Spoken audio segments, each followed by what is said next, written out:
The group stage is over, and now the real drama begins.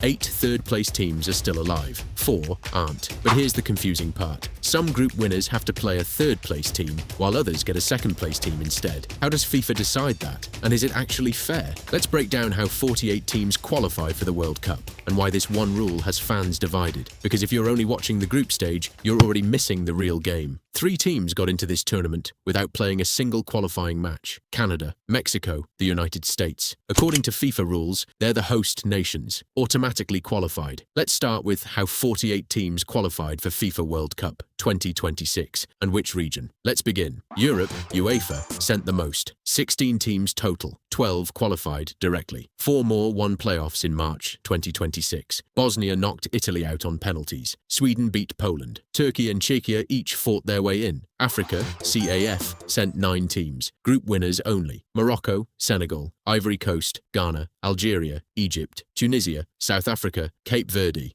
Asia, AFC sent 8. Japan, South Korea, Iran, Uzbekistan, Jordan, Australia, Qatar, Saudi Arabia.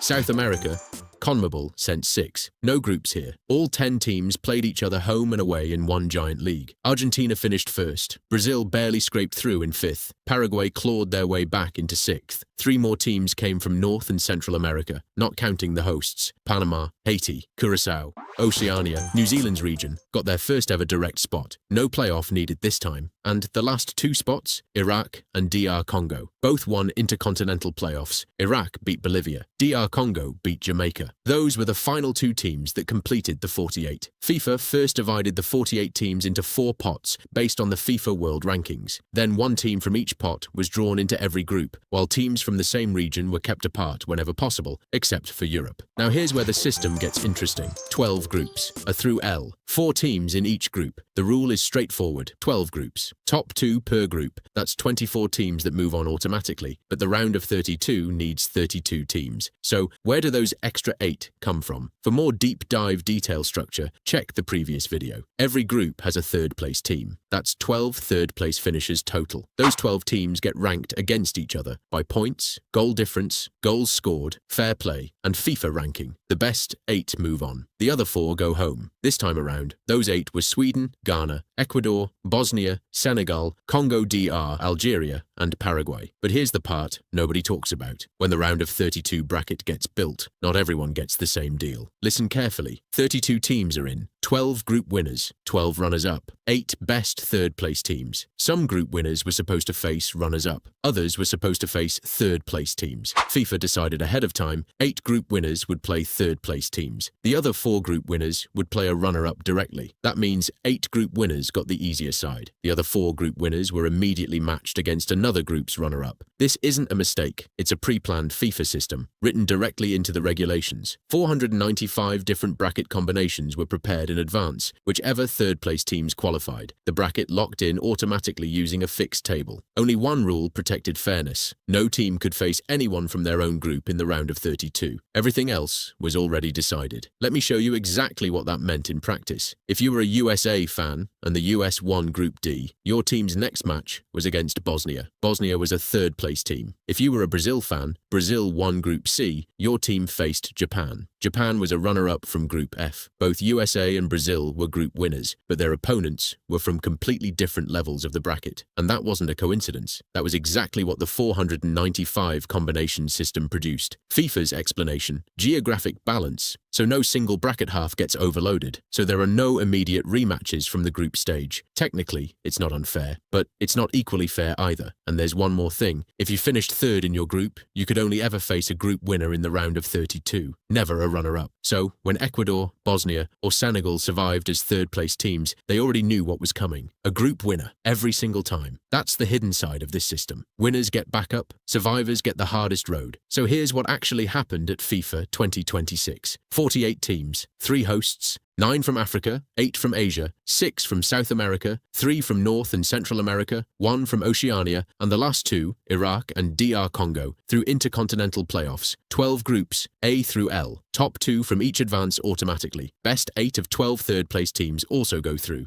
32 teams in the round of 32, but not equally seeded. Group winners got the advantage. Third-place teams got the hardest matchups, all of it pre-planned. 495 combinations, already set before a single ball was kicked. If there's a specific part of the World Cup format you'd like me to explain next, let me know in the comments. That's the thing the news doesn't put on screen. If this video helped you understand the format, don't forget to like and subscribe for more World Cup breakdowns. And if you're still wondering how 48 teams became the final 32 in the knockout stage, I've already made a full video explaining it step by step. Go watch that next. It'll make everything click. I'll see you in the next one.